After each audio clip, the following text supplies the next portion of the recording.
আমার আজকের লাইনটা আমাদের দেশের বেকার পোলাপানদের জন্য।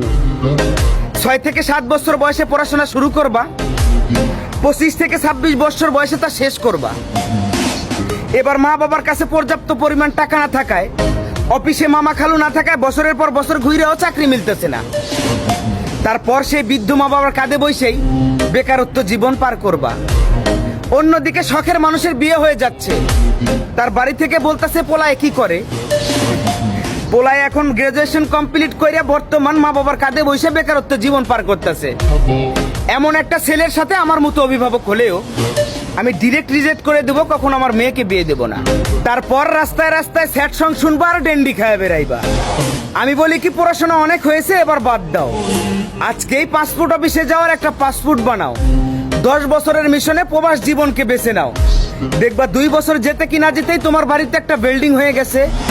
10 বছরের মিশন শেষ করতে ব্যাংকে মোটা অঙ্কের টাকাও হয়ে গেছে। তারপর বাড়িতে ফিরে এসো, দেখবা তোমার জন্য মেয়ে নয়, মেয়ের মাও রাজি হয়ে গেছে। কথাটা মাথায় রেখো।